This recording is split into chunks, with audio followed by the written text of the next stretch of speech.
they did cast the show, I've worked out. They just got all the worst singers in America on purpose to audition. No one told me that. It took me about 10 years to realize. For more than 20 years, Simon Cowell has ruled reality television like a king. His glare could silence a room, his voice could end a dream, and his approval could launch a superstar. From American Idol to The X Factor and America's Got Talent, he built an empire where his word was final. But even kings face rebellion. And now, the man who judged millions is finally judging his own judges. 5 personalities who challenged him, 5 voices who confronted him, 5 rivals who exposed the cracks behind his Iron Throne reputation. This is the truth Simon Cowell never wanted to admit, and the 5 judges he finally calls the worst he ever worked with before he became the most feared judge in television history. Simon Cowell was just a rebellious boy in Hertfordshire, England, born in 1959 to Eric Cowell, an executive at Emmy Music Publishing, and Julie Cowell, a ballet dancer and socialite. With fame and artistry around him, many would assume success was carved into his path. But the truth was the opposite. Young Simon rejected rules, despised structure, and clashed with authority. School bored him. Teachers didn't know what to do with him. At just 8 years old, he was already experimenting with rebellion, smoking, drinking, and even nearly burning down his home to prove to his brother that Santa Claus didn't exist. By the age of 16, Simon walked away from school with only 3 O-levels. Determined to carve his own destiny through his father's connections, Simon Cowell began an Emmys mailroom, treating it as a hidden classroom where he studied how the music industry wielded power. He learned how artists were chosen, how contracts were shaped, and how careers were built or ended.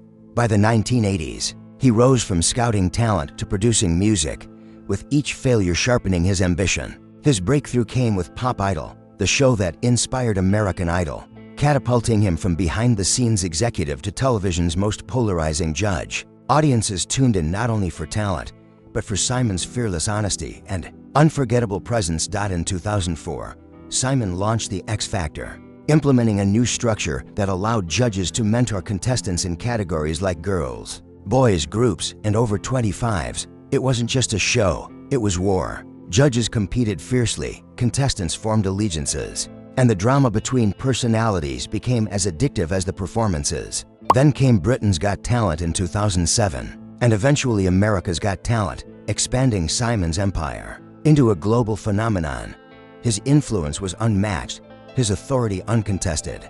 But as his empire grew, so did the conflicts around him. The first major clash came with Paula Abdul, the warm, emotionally driven pop star who sat beside him. On American Idol, viewers adored their chemistry, Paula's empathy versus Simon's icy honesty. But behind the banter was a tension far deeper. In a 2011 interview, Simon claimed that during the early seasons of American Idol, he and Paula couldn't even travel on the same plane because, in his words, they disliked each other that much. Then he went further, saying Paula had intimate tension toward him and wanted him 1,000,000%. The world laughed. Paula didn't. It humiliated her publicly and shifted the dynamic of their relationship forever. Then came the 2005 scandal that nearly destroyed Paula's career. Contestant Corey Clark accused her of secretly coaching him and having a relationship with him. An investigation cleared her, but the damage to her reputation was done.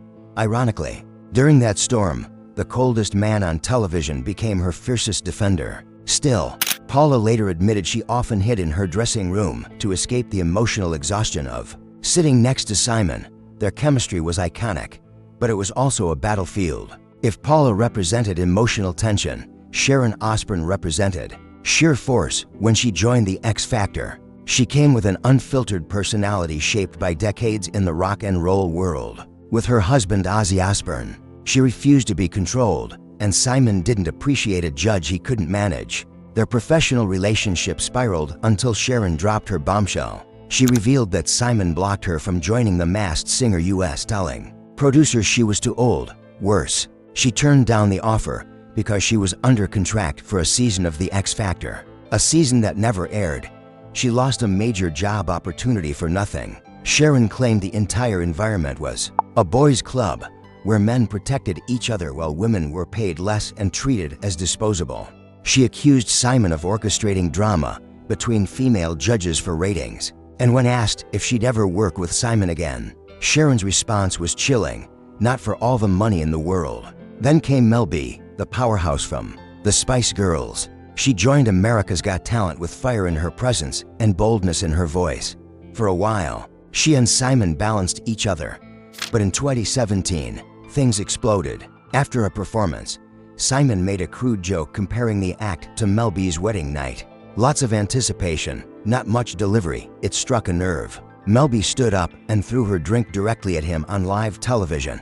Her father had recently died from cancer, and she was emotionally raw. Simon's comment wasn't just inappropriate, it was cruel. She later said, "If you say something inappropriate, you're going to get something thrown at you." Their relationship never fully recovered, and by 2024 to 2025, rumors circulated of Mel B having an icy relationship with fellow judge Sofia Vergara, adding fuel to Sharon's claims that female judges on Simon's shows were often pitted against each other. But the darkest story belongs to Danny Minogue, whose time on The X Factor became a psychological nightmare. In Tom Bauer's biography about Simon, he claims Simon had a crush on Danny, referring to her as the new toy. Danny said she didn't know any of this until the book was published. She felt betrayed, but the true damage came from her clashes with Sharon Osbourne, who attacked her relentlessly on and off camera. Sharon accused her of gaining power through rumored intimacy with Simon.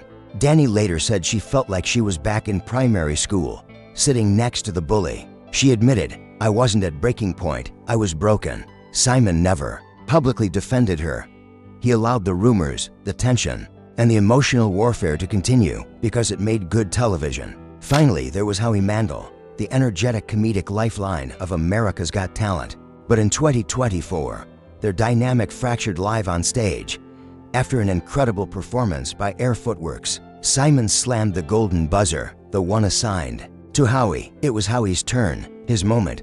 Simon stole it. Howie shouted, "I feel like I've been abused." The audience laughed, but the truth was clear. Simon didn't follow rules. He rewrote them. He demanded extra golden buzzers. Producers gave in. Simon's authority was absolute, and Howie felt undermined. And then came Howard Stern, the legendary radio icon who joined America's Got Talent from 2012 to 2015. NBC moved the entire production to New York City for him.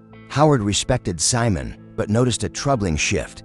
He said the show became too controlled, driven by branding over talent. After Gabrielle Union and Julian Hough were fired, Howard accused Simon of creating a system where men stay no matter what, while women are replaced by younger, hotter versions. It echoed everything Sharon had said years before. So now, the real question is yours to answer.